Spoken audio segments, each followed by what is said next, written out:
नमस्कार, success point में आपका स्वागत है।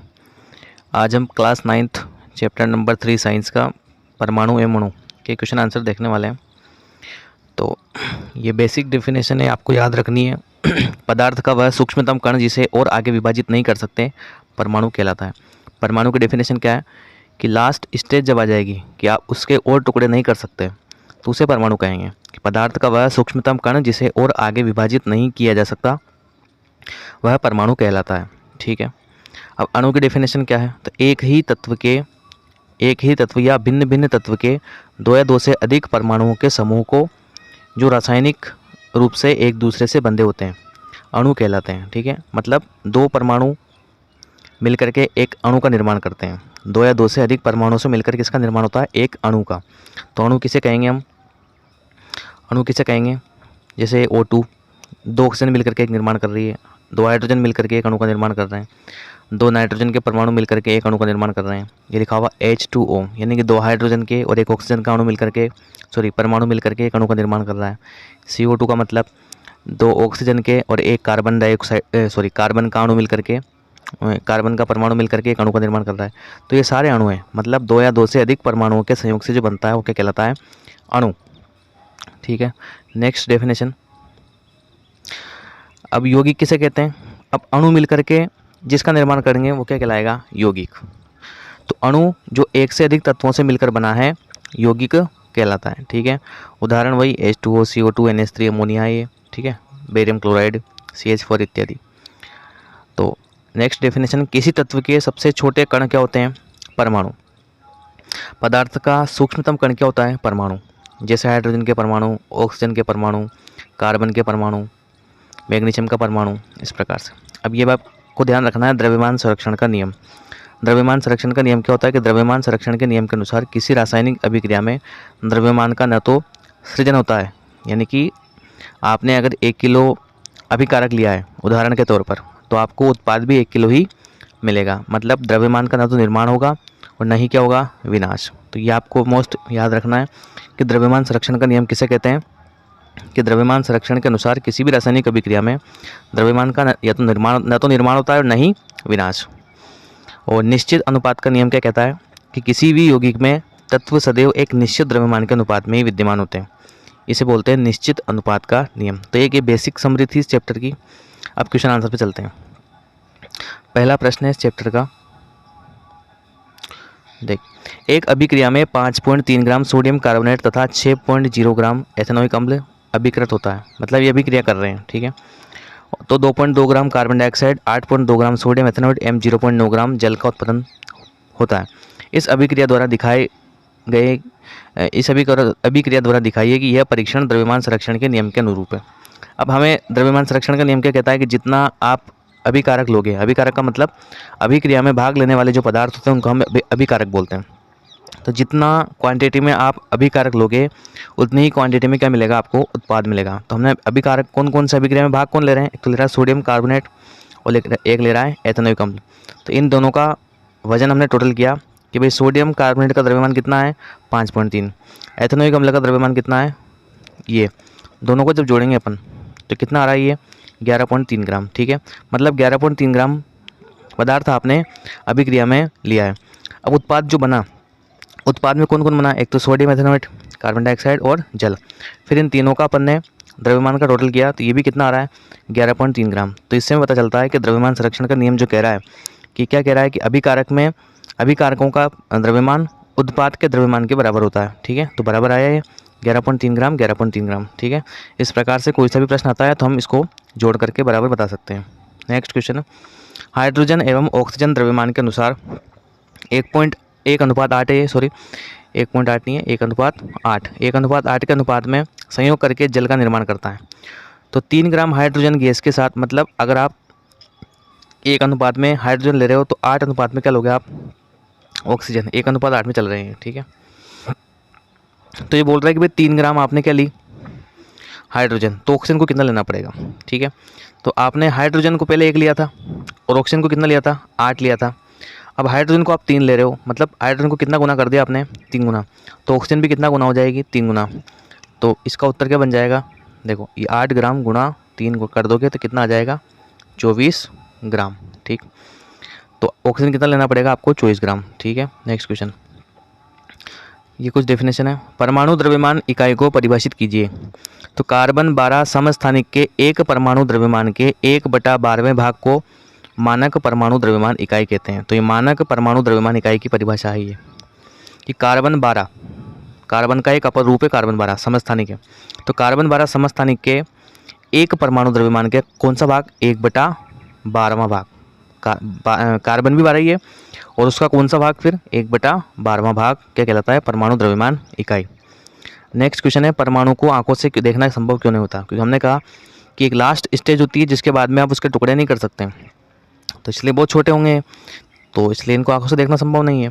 परमाणु बहुत छोटे होते हैं, ये किसी भी छोटी वस्तु जिसकी हम कल्पना या तुलना कर सकते हैं उससे भी छोटे होते हैं। आप जितना सोच रहे हो मन में उससे भी बहुत छोटा है, इसलिए एक परमाणु को आंखों द्वारा देखना संभव नहीं होता। उदाहरण दे रखा है कि हाइड्रोजन के परमाणु की त्रिज्या कितनी होती है? 10⁻−10 मीटर। 10⁻−10 का मतलब समझ रहे हैं आप? एक, इसको अगर प्लस में लाएं अपन घात को तो कितना आएगा? 1/10⁻+10 मतलब 1/10 लिखा रही है, मतलब इसके पीछे 10 जीरो लगा दो आप। ठीक है, अब उसका भाग इस एक में लगाओगे तो कितना छोटा आएगा? तो ये एक हाइड्रोजन के परमाणु की त्रिज्या है। ठीक है, तो इतना छोटा होता है, इसलिए आंखों से देखना संभव नहीं है। नेक्स्ट क्वेश्चन, रासायनिक सूत्र किसे कहते हैं? तो किसी भी यौगिक को रासायनिक सूत्र, भाई उसको नाम से व्यक्त नहीं करते हम, उसके प्रतीकों से व्यक्त करते हैं। जैसे आपने सोडियम लिखा है, अब आप सोडियम पूरा हिंदी में सोडियम नहीं लिख रहे हैं, उसकी जगह शॉर्ट में क्या लिख रहे हैं आप? Na लिख रहे हैं। ठीक है, तो प्रतीकों में व्यक्त करना है, क्या बन जाता है? रासायनिक सूत्र बन जाता है। ठीक है, तो किसी यौगिक का रासायनिक सूत्र उसके संघटक का प्रतीकात्मक निरूपण होता है। रासायनिक सूत्र किसी यौगिक के अणु में उपस्थित तत्वों को प्रतीकों के माध्यम से प्रकट करता है। तो कुल मिला के आप लिख सकते हैं कि तत्वों के नामों को प्रतीकों के रूप में व्यक्त करना ही क्या कहलाता है? रासायनिक सूत्र कहलाता है। उदाहरण आप कुछ भी लिख सकते हैं अपने हिसाब से, जैसे यहाँ पे CaCO3 कैल्शियम कार्बोनेट लिखा हुआ है, आप जल का उदाहरण ले सकते हैं कि भाई H2O, नमक का ले सकते हैं कि NaCl सोडियम क्लोराइड, तो इस प्रकार से। नेक्स्ट क्वेश्चन, बहुपरमाणुक आयन क्या होते हैं? बहुपरमाणु का मतलब देखो नाम से स्पष्ट है कि एक से अधिक परमाणुओं का वह समूह जिस पर क्या होता है? आवेश होता है, उसे बहुपरमाणविक आयन कहते हैं। उदाहरण सल्फेट आयन, फास्फेट आयन या कार्बोनेट आयन CO3 है ना, या हाइड्रोक्साइड आयन। तो ये जो जोड़े में रहते हैं, ठीक है, दो दो के जोड़े में रहते हैं, इनको बोलते हैं बहुपरमाणुक आयन, और इनके ऊपर भी कुछ ना कुछ आवेश जरूर होता है। जैसे यहाँ लिखा हुआ है 2- मतलब -2 आवेश इसके ऊपर, यहाँ लिखा हुआ है 3- मतलब -3 आवेश है। तो बहुपरमाणुक आयन किसे कहते हैं? कि एक से अधिक परमाणुओं का वह समूह जिस पर आवेश होता है उसे बहुपरमाणुक आयन कहते हैं। नेक्स्ट देखिएगा, अब आपको क्या करना है? निम्नलिखित पदार्थों के मोलर द्रव्यमान का परिकलन कीजिए। ये सारे इसने तत्व दे रखे हैं, इनका आपको क्या निकालना है? द्रव्यमान। द्रव्यमान कैसे निकाला जाता है? द्रव्यमान निकालने के लिए देखो, एक परमाणु का द्रव्यमान किसे कहते हैं? ये परमाणु, ध्यान दीजिएगा, ये परमाणु का नाभिक, ये पहली कक्षा, ये दूसरी कक्षा, इस प्रकार से होती है। अब परमाणु के नाभिक में कौन कौन होता है? एक तो होता है प्रोटॉन, एक होता है न्यूट्रॉन। ठीक है, तो प्रोटॉन और न्यूट्रॉनों की संख्याओं का टोटल ही क्या कहलाता है? परमाणु द्रव्यमान। आपसे डेफिनेशन पूछी जाएगी परमाणु द्रव्यमान किसे कहते हैं, तो आप बता सकते हैं कि एक परमाणु में प्रोटॉन तथा न्यूट्रॉनों की संख्याओं का योग क्या कहलाता है? परमाणु द्रव्यमान कहलाता है। ठीक है, अब प्रोटॉन की संख्या तो फिक्स होती है कि जितने नंबर पे परमाणु आ रहा है, क्रमांक, जैसे हाइड्रोजन, हीलियम, लिथियम, इस प्रकार से जब क्रम से आपने याद कर रखें, तो जिस क्रम पे परमाणु आ रहा है उतनी ही संख्या उसमें किसकी होगी? प्रोटॉन की। लेकिन न्यूट्रॉन की संख्या फिक्स नहीं होती है, लगभग में तो बराबर होती है, तो आप डबल कर सकते हैं। बाकी कुछ में आपको याद रखना पड़ेगा न्यूट्रॉन की संख्या को, और आप याद नहीं रखना चाहते हैं तो आप डबल करके कर सकते हैं, 90% चांस रहेंगे वो सही होने के। ठीक है, हम देखते हैं एक एक का निकाल करके चेक करते हैं। एथाइन का, सबसे पहले किसका देख रहे हैं हम? एथाइन का। अब एथाइन का फॉर्मूला लिखा हुआ C2H2। अब C का मतलब कार्बन, कार्बन कितने नंबर पे आता है? 6 नंबर पे। ठीक है, तो 6 का डबल कितना हो जाएगा? 12। तो 12 तो ये हो जाएगा, मतलब कार्बन का द्रव्यमान कितना है? 12। और कार्बन के कितने अणु ले रखे हैं इसने? 2 अणु ले रखे हैं, तो इसको किससे गुणा करेंगे? 2 से। प्लस हाइड्रोजन कितने नंबर पर आ रहा है? 2 नंबर पर, माफ़ कीजिएगा 1 नंबर पर आता है हाइड्रोजन। अब हाइड्रोजन का परमाणु द्रव्यमान देखा जाए तो हाइड्रोजन 1 नंबर पे आ रहा है, मतलब 1 प्रोटॉन है, परंतु हाइड्रोजन में न्यूट्रॉन नहीं पाए जाते, इसलिए इसका द्रव्यमान कितना होता है? 1 ही होता है। तो यहाँ पे 1, और हाइड्रोजन कितने ले रखे हैं इसने फॉर्मूले में? 2, तो 2। इस प्रकार से 12 दूनी 24 हो जाएगा, और प्लस 1 दूनी 2 हो जाएगा, तो कितना आ जाएगा? ये 26 ग्राम। इस प्रकार से इसका परमाणु द्रव्यमान निकाल सकते हैं। नेक्स्ट देखना, सल्फर। सल्फ़र का कैसे निकालेंगे, देखो सल्फ़र एस, सल्फ़र का सूत्र फॉर्मूला लिया हुआ है S8, मतलब सल्फ़र 8 अणुओं को मिलाकर बैठा होता है, ठीक है, S8। अब सल्फ़र कितने नंबर पे आ रहा है, 16 नंबर पे, कितने नंबर पे आ रहा है, 16 नंबर पे। तो सल्फ़र का द्रव्यमान कितना हो जाएगा, 16 नंबर पे आ रहा है, मतलब 16 तो प्रोटॉन होंगे और 16 ही क्या होंगे, न्यूट्रॉन। तो 16 और 16 कितने हो गए, 32। आप डबल कर दिया कीजिए, तो 16 दूनी 32, तो 32 तो एक सल्फ़र के अणु का द्रव्यमान है। अब इसने कितने ले रखे हैं, 8 अणु, तो इसको हम 8 से गुणा कर देंगे तो कितना हो जाएगा, 8 से गुणा करने के बाद 256 ग्राम। तो सल्फ़र का द्रव्यमान कितना आया, 256 ग्राम। इसी प्रकार से फास्फोरस का लेते हैं, तो फास्फोरस देखो P4, तो फास्फोरस का द्रव्यमान आपको याद रखना पड़ेगा, कितना होता है, 31। फास्फोरस का कितना होता है, 31, ठीक है। तो ये आपको याद रखना पड़ेगा, डबल से नहीं आएगा ये। तो फास्फोरस का परमाणु द्रव्यमान होता है 31। अब इसने फास्फोरस के 4 अणु ले रखे हैं, तो 31 × 4, तो ये कितना हो जाएगा, 124 ग्राम, ठीक है। नेक्स्ट, कुछ आपको याद रखना पड़ता है, कुछ इजीली निकल जाते हैं। हाइड्रोक्लोरिक अम्ल का मोलर द्रव्यमान, अब हाइड्रोजन का हमें बताया भी द्रव्यमान कितना होता है, 1 होता है, ठीक है। इसने हाइड्रोजन कितना है, इसमें 1 ही है, तो 1 से गुणा करेंगे। क्लोरीन जो है, क्लोरीन का आपको याद रखना पड़ेगा, देखो 35.5 होता है, क्लोरीन का कितना होता है, 35.5। ये भी कितना है, क्लोरीन कितनी है इसमें, एक बार ही है, तो 1 से, तो इन सबको गुणा करके जब जोड़ेंगे तो कितना आया, 36.5 ग्राम। तो हाइड्रोक्लोरिक अम्ल का मोलर द्रव्यमान कितना आया, 36.5 ग्राम। नेक्स्ट है नाइट्रिक अम्ल। नाइट्रिक अम्ल का कैसे निकालेंगे, देखिएगा, नाइट्रिक अम्ल का फॉर्मूला HNO3, मतलब हाइड्रोजन है, नाइट्रोजन है और ऑक्सीजन है। हाइड्रोजन कितनी बार है, एक बार, मतलब 1, और हाइड्रोजन का द्रव्यमान कितना होता है, 1 ही होता है, 1 प्लस। अब नाइट्रोजन, नाइट्रोजन कितने नंबर पे आता है, 7 नंबर पे। 7 का डबल कितना हो गया, 14, मतलब नाइट्रोजन का परमाणु द्रव्यमान कितना होता है, 14, और नाइट्रोजन कितना है, इसमें एक बार है, इसको इस 1 से मल्टीप्लाई कर देंगे, प्लस।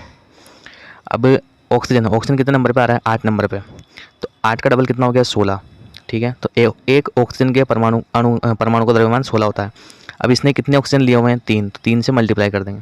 इन सबको गुणा करके जब जोड़ेंगे अपन तो कितना आ रहा है, 63 ग्राम, मतलब नाइट्रिक अम्ल का मोलर द्रव्यमान कितना होता है, 63 ग्राम, ठीक है। तो जितने भी इंपॉर्टेंट क्वेश्चन हो सकते थे हमने इसमें कवर कर लिए। धन्यवाद।